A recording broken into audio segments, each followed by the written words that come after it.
Bonsoir à toutes et à tous. Je suis ravie de vous retrouver pour vous accompagner à nouveau au cœur de l'actualité, dont voici le sommaire. Premier ministre Amadou Ouriba vers une gouvernance structurée, présentation du cadre logique des missions ministérielles, objectifs, performance, redevabilité et système renforcé, étape clé pour la transformation nationale à Conakry. La Guinée a l'honneur sur la scène scientifique internationale, de chercheurs d'exception honorés à Paris pour avoir fait avancer la lutte contre les maladies infectieuses. Un prix international et 500 000 € pour récompenser le génie et l'engagement au service de l'humanité. Programme Jeunesse Ratoma, première cohorte en stage insertion socio-professionnelle, priorité de la mairie, remise des attestations sous la présidence du ministre de la Jeunesse. Merci de nous rejoindre pour partager avec vous l'essentiel de l'actualité. Le Premier ministre Amadou Ouriba a franchi une étape dans la structuration de l'action gouvernementale à travers la présentation du cadre logique des lettres de mission adressées à chaque ministre. Il pose les bases d'une gouvernance axée sur la performance, la redevabilité et la coordination de l'action publique. Ousmane Bangora. C'est une approche méthodique qui structure désormais l'action gouvernementale. Ce vendredi, le Premier ministre, chef du gouvernement, a présenté ce cadre logique aux membres de l'équipe ministérielle, insistant sur la nécessité d'une vision commune dans l'atteinte des objectifs assignés à chaque département. Cette vision se décline en 3 transformations fondamentales: sociale, économique et politique. L'action d'aujourd'hui, c'est de dire les lettres de mission sont nominatives pour le chef du département. Mais ce n'est pas des lettres de mission dévolues à une personne. Ce sont des lettres de mission dévolues au ministère. Si le ministère parvient collectivement à se mobiliser, à appuyer la réalisation des lettres de mission, bien entendu, le premier qui sera vu, c'est le chef du département, mais c'est indispensable, disons, de rendre à César ce qui appartient à César. C'est parce qu'il disposera d'une équipe autour de lui pour lui permettre de faire en sorte que son ministère réussisse. Donc, pour les contrats annuels de performance, les lettres, c'est une chose, mais s'il n'y a pas de suivi, c'est comme si on envoie, comme on vous dit, il faut être bon, il faut faire la charité, mais s'il n'y a pas des mesures de suivi, d'auto-évaluation et de sanctions positives ou négatives, il va de soi qu'on dira bien, c'est bien, mais on se laisse aller avec nos habitudes.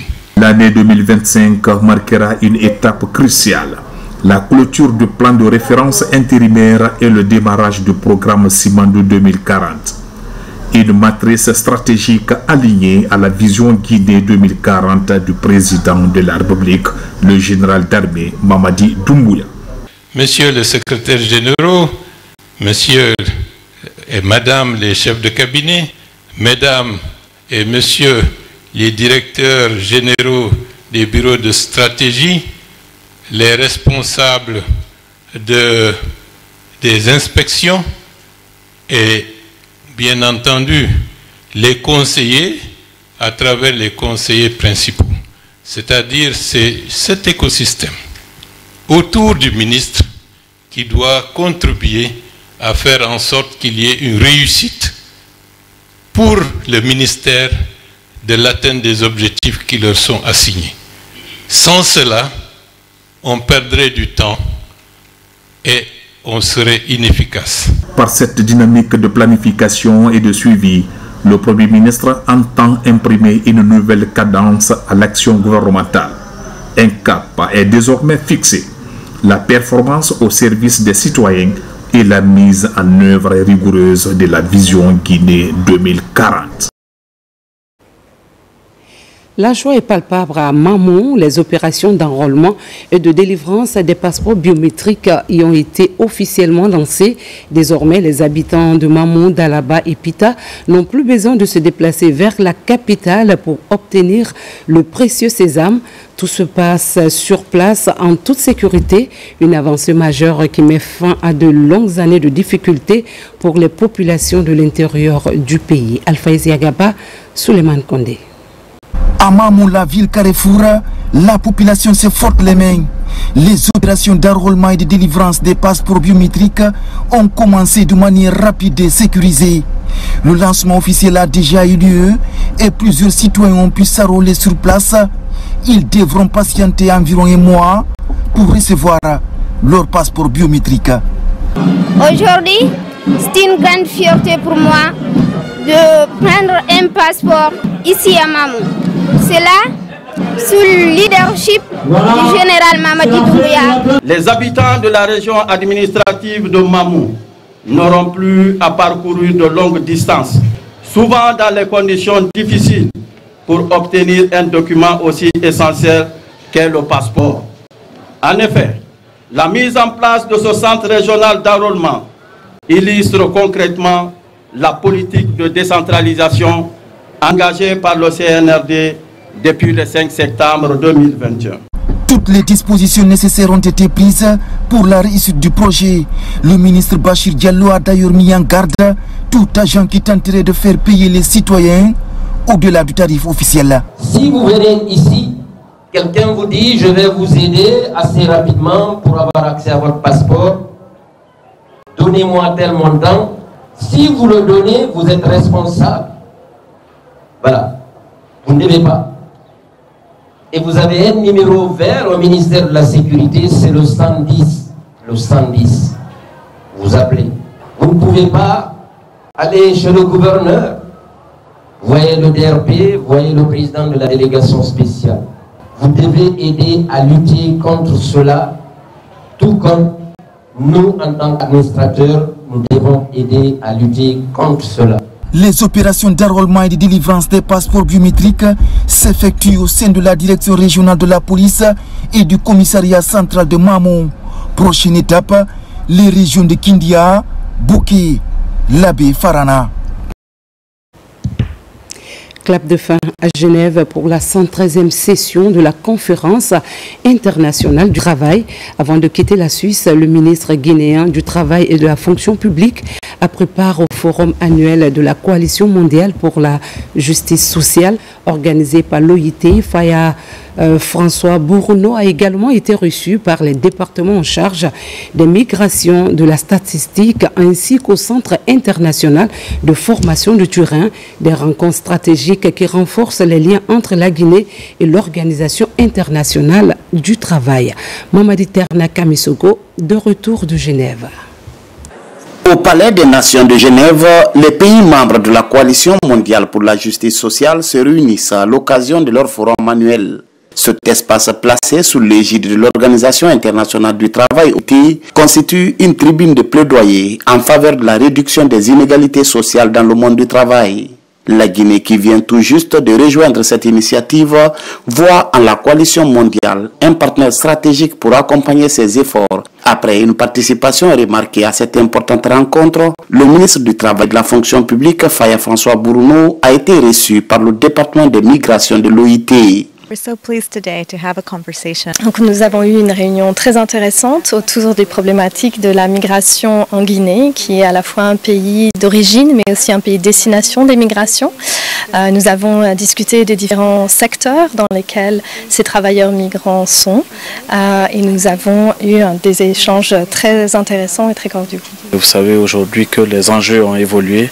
Nous avons de grands projets miniers qui se sont mis en place, donc ça engendre aujourd'hui une amplification du phénomène migratoire lié aux opportunités de travail le long du corridor Simandou. Et donc nous avons discuté pour essayer de poursuivre la collaboration afin de mettre en place non seulement un plan d'action, mais aussi poursuivre des efforts de collaboration dans le cadre du renforcement des capacités des acteurs et de manière élargie des mandats tripartites. Au département des statistiques de l'OIT, un appui technique a été sollicité pour la mise en place d'un système d'information intégré entre différents acteurs du marché de l'emploi. Je crois que c'est un projet très important pour un pays comme Guinée, d'avoir dans les moments de transformation énormes sur le marché du travail, de faire les suivre avec un système solide d'information du marché du travail qui peut profiter de la richesse de l'information que vous avez dans les pays et dans tous les sujets, et de faire la combinaison et de faire aussi le dialogue parmi les différents partenaires. Avant de conclure ces 2 semaines d'activité intense à Genève à l'occasion de la 113e conférence internationale du travail, le ministre Faya François Bourounou a rencontré le responsable du Centre international de formation de Turin. La demande d'ouverture d'une académie de travail en Guinée a reçu un accueil favorable, ouvrant ainsi la voie à un partenariat prometteur en matière de renforcement de capacités nationales. Clôture à Morovia de la rencontre régionale sur la délimitation des frontières des pays membres de l'Union du fleuve Mano. Les délégations repartent satisfaites avec une feuille de route commune adoptée par les commissions techniques mixtes. Objectif, renforcer l'intégration sous-régionale et poser les bases d'un développement durable. Un communiqué final a sanctionné les travaux. Mohamed Lamine Camara, envoyé spécial. Les 4 jours de travaux de la rencontre de Morovia se sont soldés par des résultats probants. Une feuille de route consensuelle est élaborée. Ce plan d'action marque la phase de démarrage du processus de réaffirmation et de délimitation des frontières communes terrestres et maritimes entre ces 4 pays membres de l'Union du fleuve Mano. Nous sommes parvenus à des délibérations fructueuses, à des délibérations utiles. Essentiellement, la participation de la Guinée a été remarquée, j'allais dire saluée. Nous avons sollicité, bien entendu, une coopération fructueuse entre les décideurs politiques et le personnel technique pour favoriser la mise en œuvre de l'ensemble des résolutions. Ces acteurs réunis désormais au sein des commissions techniques mixtes, leur mission est de s'investir dans le suivi et l'application de cette feuille de route. Dans ce plan d'action issu des travaux techniques, des projets innovants sont ciblés avec des délais d'exécution. Des initiatives comme la mise en place des groupements locaux, l'organisation des campagnes de sensibilisation le long des frontières, ainsi que la création des espaces de concertation. Cette rencontre de Morovia a permis au Libéria de définir les feuilles de route pour les 3 prochaines années qui se trouvent devant nous. L'idée aujourd'hui, c'est de transférer toutes ces compétences pour que les États puissent prendre le devant de la scène et continuer la mission avec laquelle nous avons commencé ensemble. Au cours de cette rencontre de Morovia, des panels thématiques ont aussi favorisé un dialogue constructif entre les délégations pour apaiser des divergences de position apparues lors des discussions entre elles autour de la ligne frontière commune. C'est le cas particulier du poste frontalier de Yenga à cheval entre la Guinée et la Sierra Leone. Cette rencontre est par la suite sanctionnée par des recommandations aux États membres et par un communiqué final. Des documents qui engagent désormais les États membres au respect du contenu de la feuille de route de Morovia. Autre sujet d'actualité, le ministre de l'Information et de la Communication, Fana Souma, poursuit activement sa mission de désenclavement médiatique du pays. À Farana, les signaux sont désormais au vert. La réactivation de la radio nationale et la rénovation en profondeur du studio de la radio rurale traduisent une volonté claire de renforcer l'accès à l'information. Une avancée saluée aussi bien par les autorités locales que par les citoyens du Sankara qui se sentent désormais pleinement connectés à l'actualité nationale. Reportage signé Ibrahima Oule Fofana, Selati Kourouma. À Farana, comme dans plusieurs localités autrefois coupées du flux médiatique, l'accès à l'information devient une réalité palpable. Cette transformation porte la signature du ministre de l'Information et de la Communication, Fana Souma, sous l'impulsion visionnaire du général président de la République. On a connu ce studio et aujourd'hui nous trouvons un grand changement. Et aujourd'hui nous constatons aussi que le signal de la radio nationale est revenu. Depuis des années, moi je suis là il y a bientôt 3 ans, on n'a jamais eu l'occasion d'écouter la radio nationale. Mais je profite de l'occasion pour dire merci à monsieur le ministre. Nous, à la radio rurale de Farana, dès sa nomination, il nous a doté un émetteur de 500 watts. Il a dépêché le directeur général de venir réfectionner ce studio. Il nous a appuyé à travers la fondation OCP en équipement. On a reçu des casques, des micros, des distributeurs de casques. Tout récemment, le directeur général en personne nous a doté d'un climatiseur. La relance de la radio nationale sur la 91.6 est un signal fort, celui d'un renouveau médiatique en marche. À Sankaran, ce retour à l'antenne ravive la mémoire collective et redonne vie à une radio qui autrefois portait les grandes voix de l'histoire du pays. À belle lurette, la radio nationale n'était pas captée à Farana. C'est seulement le journal parlé qui est écouté par synchronisation avec la radio. Aujourd'hui, monsieur le ministre de l'Information et de la Communication, sous orientation de son Excellence, monsieur le Président de la République, le général Mamadou Doumbouya, a réussi à faire écouter la radio nationale librement et par les citoyens. C'est un motif de satisfaction pour nous.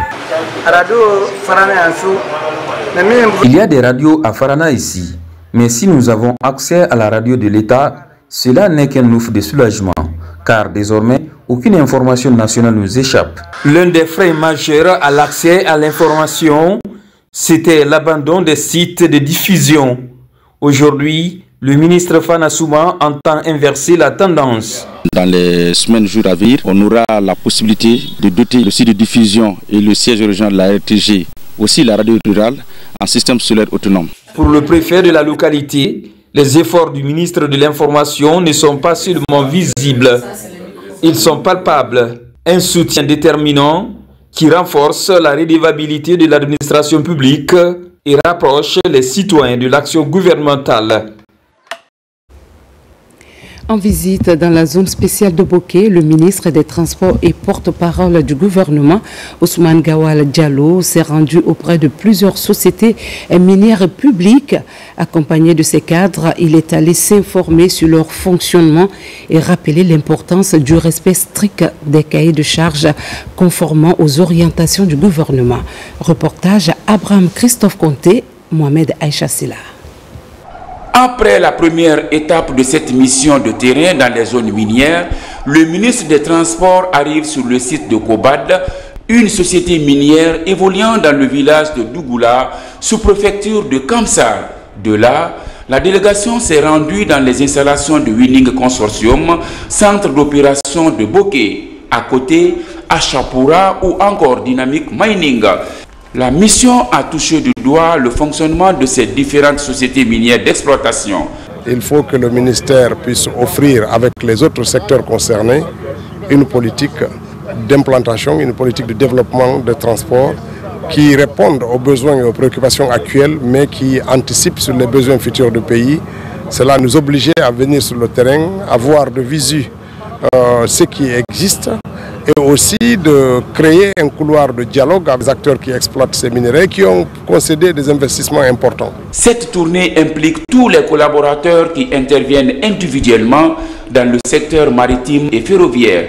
La mission permettra à coup sûr l'État à mettre en place un mécanisme de surveillance et d'orientation pour mieux contrôler les opérations du transport minier. La vision du ministre des Transports, c'est de penser à la mutualisation des infrastructures portuaires, de se rassurer que l'impact écologique et environnemental soit minimisé. Le ministère des Transports a un rôle primordial et fondamental à jouer dans le développement, de faire en sorte que la vision de rectification institutionnelle, la vision de refondation de l'État soit une réalité au niveau du secteur des transports et à tous les domaines. À travers cette tournée du ministre des Transports, les sociétés minières visitées ont la conviction de se sentir en sécurité, mais aussi elles mesurent la portée et la nécessité de respecter les nouvelles réglementations pour la bonne marche du secteur du transport. Ce matin à Conakry s'est clôturée la table ronde sur les hydrocarbures. Bien que la Guinée n'ait pas encore découvert de pétrole, les experts sont convaincus qu'elle pourrait devenir productrice d'or noir dans les années à venir. Pour cela, le pays se prépare à mettre en place les structures nécessaires sous l'égide du ministère de l'Énergie et de l'hydrocarbure et de l'hydraulique à travers la Direction nationale des hydrocarbures. Plusieurs délégations étrangères ont participé à la rencontre. Plus de détails avec Tcherno Ousmane Diallo. Première initiative du genre, la table ronde des hydrocarbures a été un moment de partage sur les potentialités de la Guinée dans le secteur tout en abordant les défis. La Guinée ne veut plus faire du secteur des hydrocarbures un secteur à l'ombre du secteur minier. Cette table ronde a ainsi permis de jeter les bases pour l'élaboration d'une politique nationale et d'un schéma directeur des hydrocarbures en Guinée. Durant ces 3 jours, nous avons eu l'opportunité d'aborder de nombreux sujets cruciaux. Nous avons discuté des défis, des opportunités liées à l'exploration, à l'exploitation, à la transformation et à la distribution des hydrocarbures dans notre pays. Nous avons également exploré les enjeux environnementaux, économiques, sociaux de ce secteur, ainsi que les meilleures pratiques qui se passent ailleurs. Avec de nombreux spécialistes venus de plusieurs pays pétroliers à travers le monde, la table ronde des hydrocarbures a aussi été l'occasion de lancer un appel pour soutenir l'exploration pétrolière et les investissements dans le secteur du gaz en Guinée. Et pourquoi la Guinée ne trouverait pas du pétrole? Regardez juste à côté, nous avons le Sénégal, la Mauritanie qui partagent avec la Guinée le même bassin sédimentaire. Et si eux, ils ont trouvé, pourquoi est-ce que la Guinée, elle, ne le trouverait pas? Et je pense que c'est en ce sens que cette démarche est positive, car la Guinée se prépare maintenant. Ce que je recommanderais, c'est en fait la coopération sous-régionale, qui est très importante, ainsi que les synergies entre les pays de la sous-région. Il y a des initiatives de projets de gazoduc qui permettraient de distribuer le gaz au niveau de la sous-région du Nigeria par la Guinée et le Sénégal. Avec cette table ronde, la Guinée tire de nouveaux enseignements et parmi les recommandations fortes figure l'adoption d'un cadre législatif moderne, attractif, adapté au contexte national dans le secteur des hydrocarbures. C'est une grande fierté pour le rouge jaune vert et salué depuis l'Hexagone.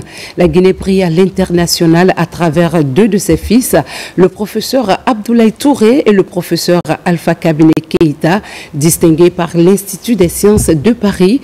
Leur travail remarquable sur les maladies infectieuses dans les pays en voie de développement leur vaut le prestigieux prix Christophe et Rodolphe Mérieux, décerné par l'Institut de France, assorti d'une enveloppe de 500 000 € en reconnaissance de leur engagement scientifique au service de l'humanité. Le reportage est signé Mohamed Souma, Abdoulaye Touré.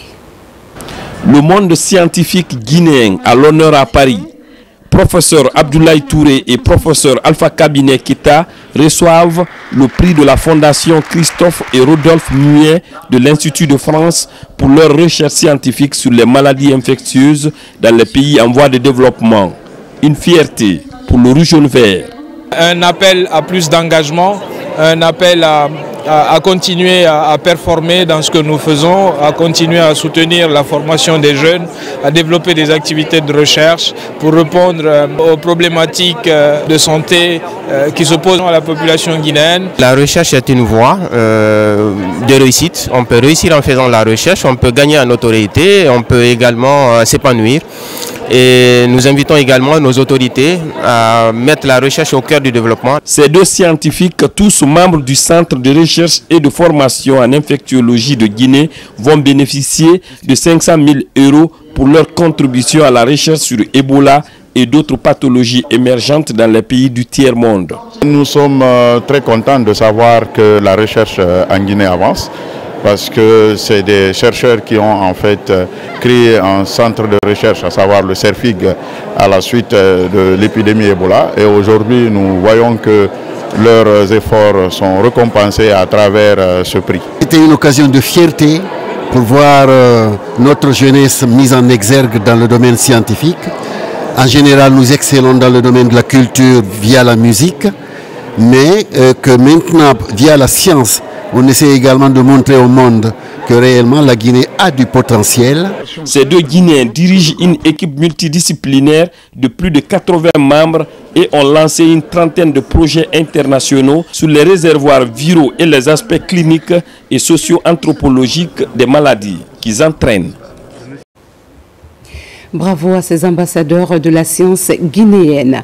Coopération culturelle et académique entre la Russie et la Guinée. L'Institut supérieur des arts Mori Kanté de Dubrika a reçu la visite de l'ambassadeur de Russie en Guinée au programme des masterclass animés par des professionnels russes, suivi d'un concert dans un esprit de partage et de rapprochement culturel. L'initiative vise à explorer les pistes de collaboration entre l'ISAC et les institutions russes d'enseignement artistique et culturel. Assa Martin Fascinadono, Kandesila.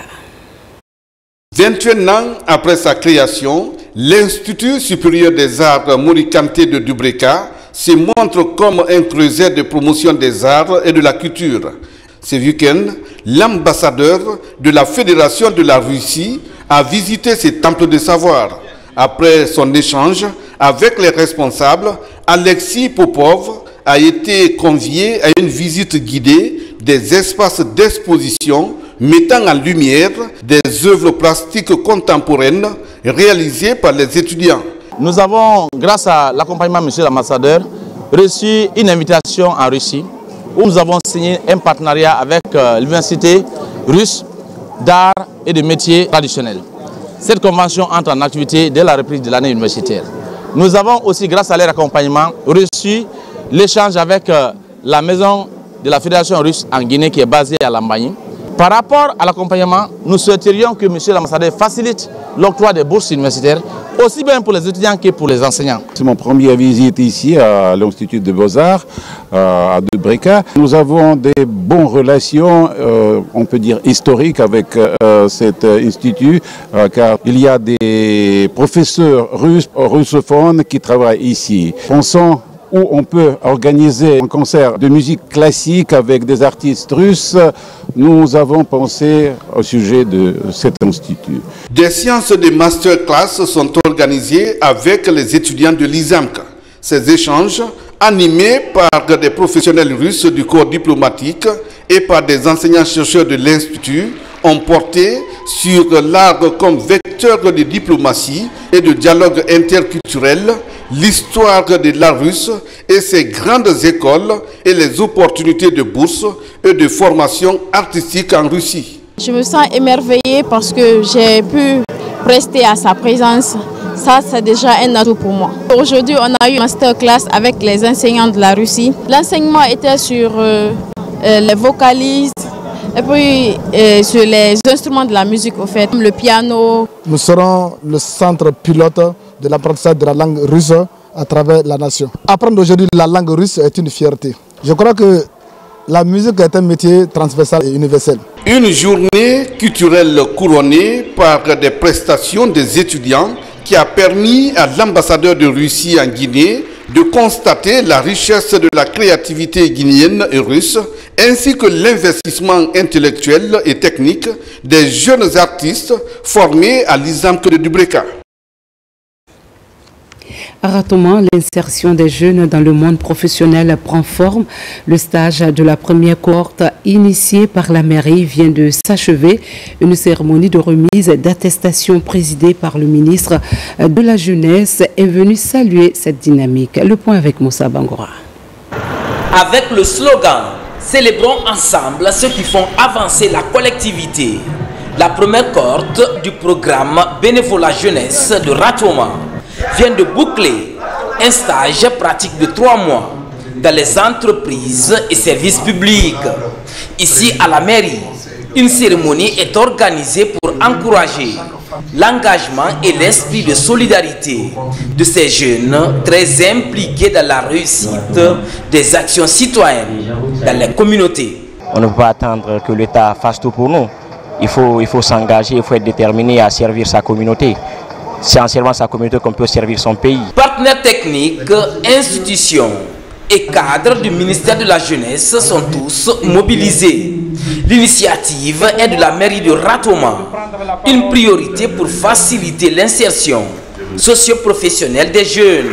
Conformément à la vision 2040 du chef de l'État, le président Mamadi Doumbouya, c'est dire que nous devons aider nos enfants à travers les municipalités à être engagés dans les entreprises du territoire, mais aussi à être engagés civiquement auprès de leurs concitoyens. Le volontariat te permet de commencer à travailler avec une petite rémunération et progressivement cette rémunération augmente. Parce que les entreprises peuvent te donner la compétence, mais ils ne peuvent pas te donner la qualité, le comportement. Or, le comportement, c'est ce qu'on apprend avec le volontariat, le don de soi. Cette rencontre marque ainsi la fin des activités de la première cohorte du programme Bénévolat Jeunesse au compte de la commune de Ratoma. Les jours à venir, d'autres groupes de jeunes seront recrutés et formés. La Fédération syndicale des transports et mécanique générale, affiliée à l'UGTG, a tenu son tout premier congrès à Conakry. Pendant 2 jours, les participants venus de tout le pays ont échangé sur les nouvelles orientations de la structure. Une étape importante dans la redynamisation du mouvement syndical. Robert Siditono, reportage. Le renforcement du dialogue social, thème du premier congrès ordinaire de la Fédération syndicale professionnelle nationale des transports et mécanique générale. Les 2 jours d'échange à Conakry ont permis de débattre sur les nouvelles orientations de cette structure syndicale. Venus des différentes régions du pays, ses membres ont retouché les textes fondamentaux qui régissent la fédération en vue de redonner un nouveau souffle au secteur des transports en Guinée. On a dit fédération, donc on va fédérer vos efforts. On va dire Kankan, Sigiri, Mandiana, Zérekore, vous allez tous vous mettre ensemble. Pourquoi ? Pour que les employeurs qui ont pensé à se mettre ensemble, à se donner la main, aient aussi en face d'eux un syndicat bien structuré. L'un des moments forts de cette rencontre a été l'élection et l'installation du bureau fédéral pour un mandat de 4 ans. Composé de figures emblématiques du secteur des transports et mécanique générale, leur mission est désormais d'incarner la voix des transporteurs et mécaniciens à la mise en œuvre d'une stratégie pour renforcer ce secteur vital. On va faire tout possible pour réunir notre centrale face à la loi, face à la vigueur, Inch'Allah. Ça s'est passé dans l'équité et le conseil que j'ai à donner, comme je l'ai dit dans la salle, l'UGTG, ils n'ont qu'à essayer de s'investir dans surtout le territoire guinéen. Ils ont la force, ils ont la capacité, ils peuvent s'investir dans toutes les autres préfectures aussi. Des séances de formation seront organisées très prochainement à l'intention des élus, histoire de mieux les outiller afin de disposer d'une structure forte pour faire entendre leur voix et initier des réformes qui aideront à propulser la structure vers un avenir prospère.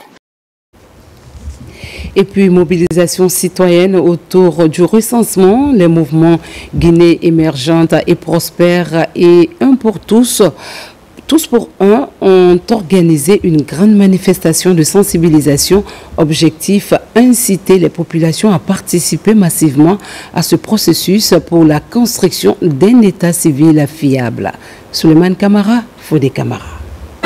Dans un élan d'engagement citoyen, le mouvement Un pour tous, Tous pour un, a sensibilisé les habitants de Bessia Port 1 et 2 sur l'importance du recensement pour faciliter l'accès aux services publics.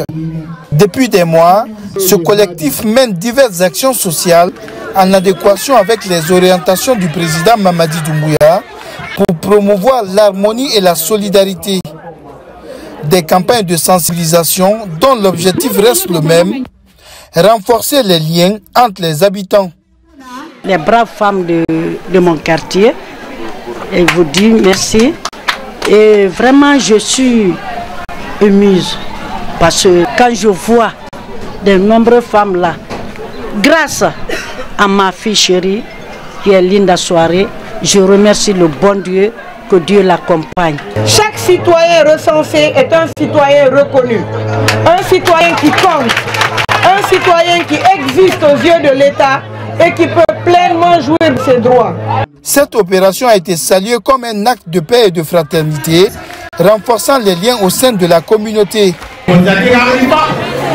C'est la première fois que partout où l'on nous envoie, on se contente d'aller dans un seul endroit avant de rentrer. Mais nous avoir fait tourner ainsi nous a fait comprendre qu'ici c'est du concret. Ils nous ont fait des dons. Et d'autres viendront. Ce n'est pas fini. Les gens aiment Bessia.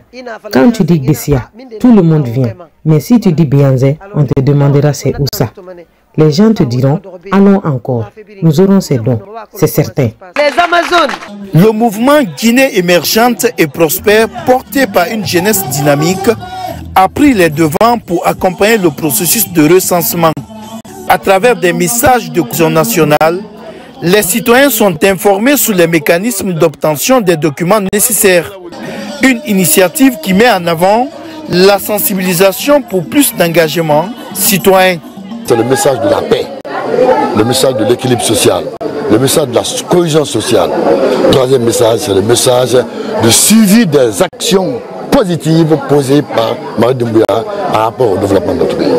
Une vision partagée par les habitants, notamment les jeunes, qui voient en cette initiative une opportunité pour renforcer l'unité nationale et favoriser le changement de comportement civique. La gratuité de la carte d'identité et de l'extrait de naissance. Aujourd'hui, vous pouvez les obtenir sans rien payer. La carte d'identité est désormais délivrée gratuitement. Vraiment, ce qui m'a motivé parce que j'ai vu que Doumbouya, depuis qu'il est venu en septembre, vraiment ce qu'il est en train de faire pour le pays, vraiment on est derrière lui. On a mobilisé les femmes de notre quartier et on va suivre le groupe Mamadi Doumbouya. Cette mobilisation illustre l'engagement d'une jeunesse consciente de son rôle dans la construction nationale. Le message est clair. Le recensement est l'affaire de tous et chacun doit y jouer sa partition pour une Guinée émergente et prospère. Et puis les femmes de la Sogipa se mobilisent pour sensibiliser les populations sur le programme national de recensement administratif à vocation d'état civil.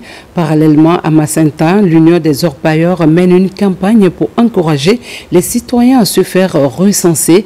Des actions s'inscrivent dans le cadre du soutien à la politique du CNRD dirigé par le général d'armée Mamadi Doumbouya pour renforcer la participation citoyenne. Mamadou Saliopaye. À Djeke et à Massanta, les acteurs sociaux se mobilisent pour accompagner le programme national de recensement administratif à vocation d'état civil. D'un côté, les femmes de la Sogipa et de l'autre, l'Union des orpailleurs de Guinée, antenne Massanta, avec un seul objectif, soutenir la politique de développement du général Mamadi Doumbouya à travers l'identification correcte de chaque Guinéen. Cette initiative du président de la République, le général d'armée Mamadi Doumbouya, est une chance pour nous d'être reconnus officiellement, d'avoir accès aux droits et aux services sociaux de base. Pour soutenir vraiment le président Mamadi Doumbouya, pour que vraiment le recensement se passe bien donc, dans les meilleures conditions. C'est dans cette vraiment l'initiative que nous avons décidé d'organiser ce mouvement aujourd'hui. Dans ces deux localités, ce coup de pouce des populations est salué à sa juste valeur par les autorités administratives. Je voudrais donc remercier les orpailleurs qui constituent un maillon important du développement national. Et ce maillon a emboîté le pas de toutes les autres organisations socio-professionnelles pour accompagner les autorités au plus haut niveau dans le cadre de la sensibilisation pour le recensement qui est en cours. Le gouvernement, ayant bien compris cela, a prolongé jusqu'au 20 juin, c'est-à-dire demain, pour que ceux qui traînent encore les pas se fassent recenser. Parce que le recensement est un acte civique qui concerne tout le monde et qui profite à tous. Doter chaque Guinéen d'une identité juridique et numérique en procédant au recensement administratif des faits d'état civil, condition sine qua non de l'établissement d'un registre national de l'état civil et d'un registre national des personnes physiques, tel est l'enjeu de ces opérations. Et puis à Boké, les agents du club O+ intensifient leur campagne de sensibilisation dans la sous-préfecture de Kolabouyi. C'est le grand marché qui a servi de cadre à des échanges directs avec les vendeuses, leur faire comprendre l'importance du recensement biométrique, une démarche bien accueillie par les mères de famille, désormais mieux informées sur les enjeux de cette opération. Younous Atawel Kamara, reportage. À cheval entre Kamsar et la commune urbaine de Boké, la sous-préfecture de Kolabouyi. Ici, les membres du club O+ posent leurs valises pour être au contact des citoyens en vue de leur expliquer la nécessité de ce processus d'enrôlement biométrique. Le grand marché est ciblé pour passer le message, celui de se faire recenser. Vu la situation de Kolabouyi, le nombre de lieux de recensement c'est insuffisant.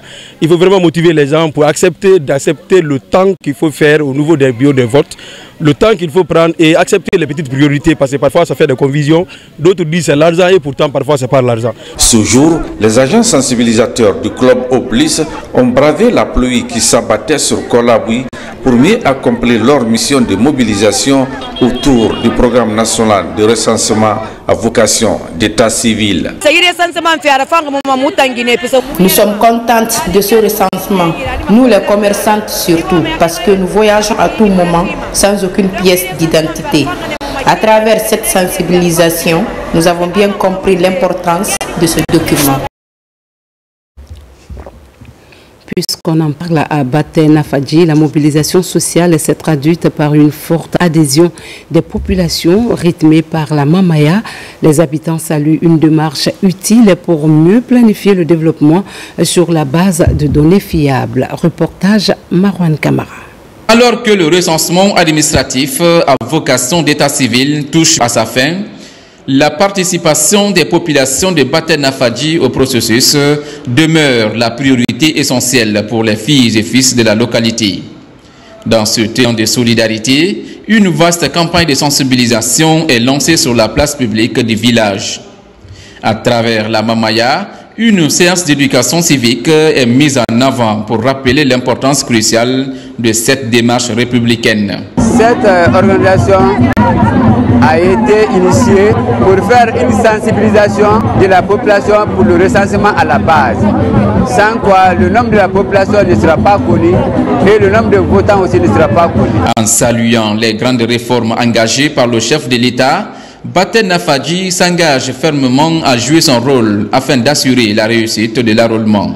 Le président général Mamadi Doumbouya a bien voulu accepter et prolonger la date limite du recensement au 20 juin. Donc c'est une occasion pour nous de se faire massivement recenser. Parce que pour donner sa voix à une élection, il faut évidemment être recensé. Les cadres, les jeunes, les femmes, les chasses de Baté Nafadji se sont donné les mains pour mobiliser toute la population à se faire massivement recenser dans l'intérêt de la nation. Dans cet esprit citoyen, Baté Nafadji se réinvente et se rassemble autour de valeurs communes afin d'accompagner la refondation de l'État.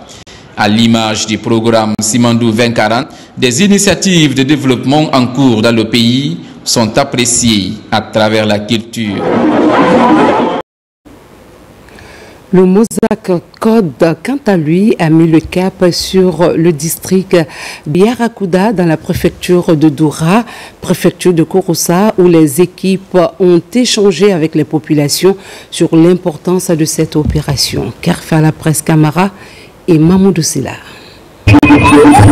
C'est au rythme majestueux de la danse traditionnelle d'Undumba, appelée aussi la danse des hommes forts, que la coordination nationale du Mosaic Code a été reçue avec ferveur dans le district de Yarakouda.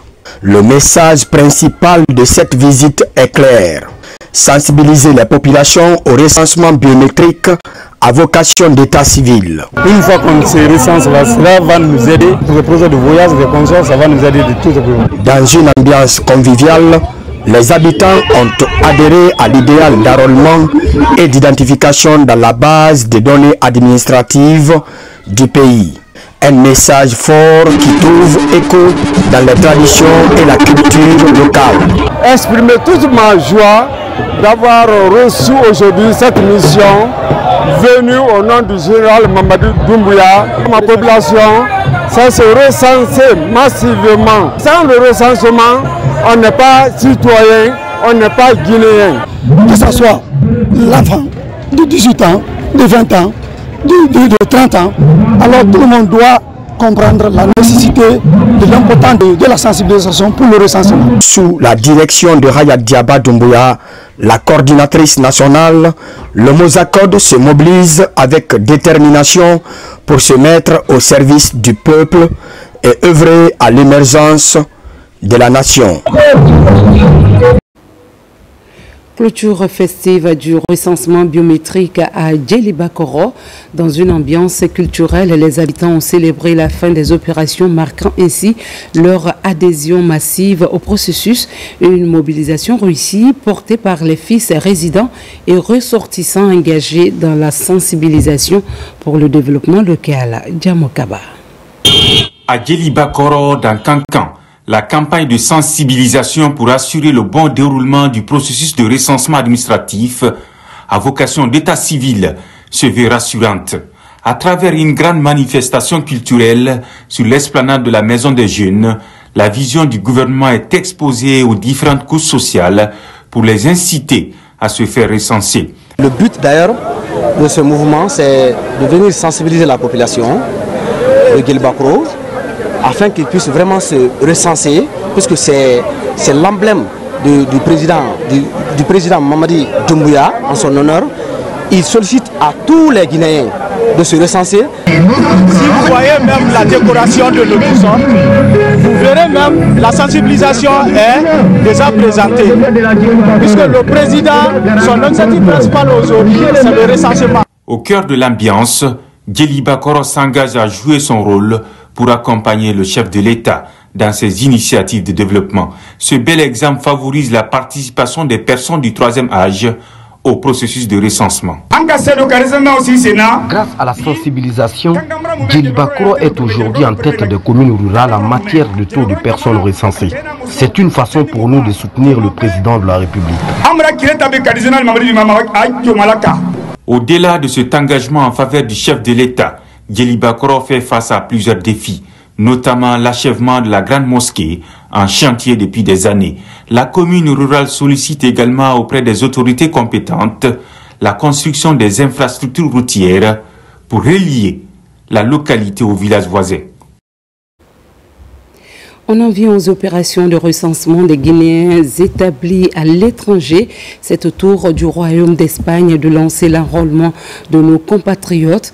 Malgré la distance, la mobilisation est bien réelle. Les Guinéens d'Espagne s'organisent pour prendre part à cette opération qui s'inscrit dans la dynamique de modernisation du système d'état civil. Makemedozo. Pour ce recensement au compte du PNRAVEC, le Royaume d'Espagne n'est pas resté en marge. De Madrid en passant par Barcelone, Séville jusqu'à Murcia et Las Palmas, l'opération est lancée officiellement à la Maison de Guinée en Espagne. C'est un sentiment de satisfaction, un devoir de citoyen que je viens d'accomplir. J'invite tous nos compatriotes vivant en Espagne de se déplacer, même si c'est pour une heure de temps, prendre une permission d'une heure, de venir se faire recenser. C'est très important pour leur démarche administrative en Espagne ici et en Guinée. La collaboration entre la juridiction diplomatique d'Espagne et le Conseil des Guinéens facilite le déroulement du processus des opérations d'enrôlement. Nous avons élaboré un plan de travail, nous avons récupéré l'équipe d'enrôlement et nous avons formé les membres des commissions administratives ainsi que les agents recenseurs. Et aujourd'hui, nous avons lancé officiellement le recensement. La formation et la prestation de serment des agents recenseurs ont été les premières étapes validées par la mission de recensement. Et la disponibilité du personnel diplomatique de Guinée au Royaume d'Espagne motive déjà les compatriotes à rejoindre les bureaux de recensement. Cap sur les États-Unis d'Amérique où l'opération de recensement des Guinéens de l'étranger bat son plein, lancée officiellement par l'ambassadeur représentant permanent de la Guinée près des Nations Unies. Nos compatriotes répondent massivement à l'appel avec un objectif clair, être comptés et participer à l'avenir du pays. Les échos de cette mobilisation avec Ousmane Ba, Mohamed de Camara. Cette équipe assure l'enrôlement des Guinéens établis dans les États de New York, New Jersey et Connecticut. L'opération se déroule en présence de l'ambassadeur représentant permanent de la Guinée aux Nations Unies. Comme vous pouvez le constater, ces opérations de recensement suscitent beaucoup d'enthousiasme et d'engouement de la part de nos compatriotes que nous appelons à massivement se mobiliser afin de participer à ce processus qui va permettre de doter chaque Guinéen établi aux États-Unis d'Amérique et plus particulièrement dans les États qui sont dans notre couverture juridictionnelle, avoir une identité numérique. Ça nous rassure que ce recensement se passera très bien dans les bonnes conditions parce que les Guinéens vivant aux États-Unis sont déjà engagés, mobilisés pour faire un recensement massif. L'activité est suivie d'une formation des membres de la commission administrative de recensement et des agents recenseurs. Le travail est fait de telle sorte que l'ensemble du territoire américain soit couvert afin que nos concitoyens puissent venir en masse se recenser et qu'ils aient un numéro d'identifiant unique. C'est quelque chose de nouveau chez nous. Pour la première fois, on a eu un kit chez nous. D'habitude, la communauté se déplace. Nous venons à New York ici pour se recenser. Et je dirais bravo à cette équipe. Il y a aussi la présence remarquable des représentants des bureaux de New York, New Jersey, Connecticut, Philadelphie, Boston et Delaware. Et puis, ce communiqué du ministère du Budget avant de nous quitter, la Direction générale des impôts rappelle à l'ensemble des entreprises ayant bénéficié d'un moratoire sur le paiement de leurs arriérés fiscaux que cette mesure exceptionnelle est consécutive à la délivrance automatique des documents fiscaux, quitus fiscal et certificats d'immatriculation fiscale dans le cadre du projet SAFIC 2. La dite mesure avait été envisagée dans le but de permettre aux entreprises concernées de régulariser leur situation tout en bénéficiant des documents fiscaux indispensables au bon fonctionnement de leurs activités. La Direction générale rappelle que ce moratoire entre en vigueur le 22 janvier 2025 et prendra fin le 30 juin 2025. À compter du 1er juillet 2025, toute entreprise restant redevable vis-à-vis de l'administration fiscale ne pourra plus obtenir le quitus fiscal ni le certificat d'immatriculation fiscale. Le système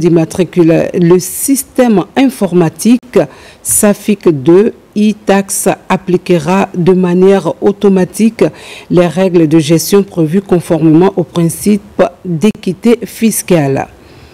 La directrice générale invite donc les entreprises concernées à prendre toutes les dispositions nécessaires pour apurer leurs dettes fiscales et régulariser les déclarations attendues sur les périodes non prescrites avant l'échéance du moratoire.